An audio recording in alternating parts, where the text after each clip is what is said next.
পাবনায় এডওয়ার্ড কলেজের হল থেকে সুচিত্রা সেনের নাম বাদ দেওয়ার রেশ কাটতে না কাটতেই পরিবর্তন করা হয়েছে দুই মুক্তিযোদ্ধার নামে করা স্টেডিয়াম ও সুইমিং পুলের নাম। শহীদ আমিনউদ্দিন স্টেডিয়ামের নাম পরিবর্তন করে পাবনা জেলা স্টেডিয়াম এবং বীর মুক্তিযোদ্ধা রফিকুল ইসলাম বকুল সুইমিং পুলের নাম করা হয়েছে পাবনা জেলা সুইমিং পুল।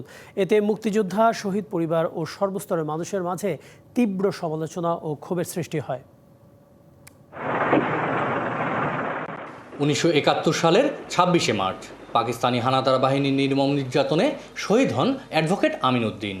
স্থানীয় মুক্তিযোদ্ধা ও সংশ্লিষ্ট ব্যক্তিদের মতে তিনি ছিলেন মুক্তিযুদ্ধে দেশের প্রথম শহীদ সংসদ সদস্য। অন্যদিকে রফিকুল ইসলাম বকুল ছিলেন মুক্তিযুদ্ধের অন্যতম সংগঠক। তিনি জেলা বিএনপির সভাপতি ও সংসদ সদস্য ছিলেন। তিনিই প্রথম পাবনায় স্বাধীন বাংলাদেশের পতাকা উত্তোলন করেন।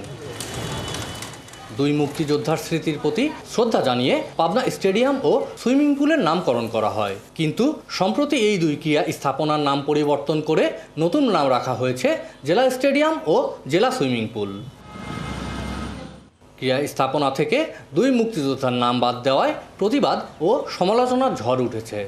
এটা কেউ কোনোদিন বিরোধিতা করতে হবে কোনোদিন কল্পনাও করতে পারেনি। 71-এর স্মৃতিকে যে মুছে ফেলার একটা চেষ্টা, এটা তরুণ প্রজন্মের জন্য কিন্তু খুবই হতাশাজনক একটা বিষয়। নতুন বৈষম্যহীন বাংলাদেশ গড়ব, কিন্তু তা দিনে দিনে বেড়েই চলেছে। 25 বছরের ওয়ারেন্টিযুক্ত দীর্ঘস্থায়ী দরজা প্রোটেক্টর, আধুনিক ও মজবুত দরজা। এটা আমাদের কাছে যারা বিপ্লবী তাদের কাছে এটা হতাশ।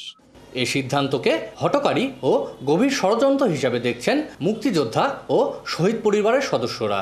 হঠাৎ করেই আমরা দেখতে পাই তার নামটা পরিবর্তন। কেন এইগুলা হচ্ছে? কর্তৃপক্ষ বা প্রশাসনের দৃষ্টি আকর্ষণ করি যে তারা এই বিষয়টা নিয়ে যেন এরা ভাবে। এই যে নাম পরিবর্তনের যে রাজনীতি, এটা একটা ব্যাড কালচার বহন করে। শুধু মুক্তিযুদ্ধ না, প্রতিটা সেক্টরে যে যার যতটুকু কৃতিত্ব এতটুকু আমাদেরকে দিতে হবে। নাম পরিবর্তনের সিদ্ধান্তের সঙ্গে স্থানীয় প্রশাসনের কোনো সম্পৃক্ততা নেই। কেবল মন্ত্রণালয়ের নির্দেশে তা বাস্তবায়ন করা হয়েছে বলে জানান অতিরিক্ত জেলা প্রশাসক। কয়েকদিন আগে মানে চিঠি আসবেন মন্ত্রণালয় থেকে, ক্রীড়া পরিষদ থেকে, আমার যতটুকু খেয়াল আছে। এটা আমাকে তো তথ্য ফাইল দেখে বলতে হবে।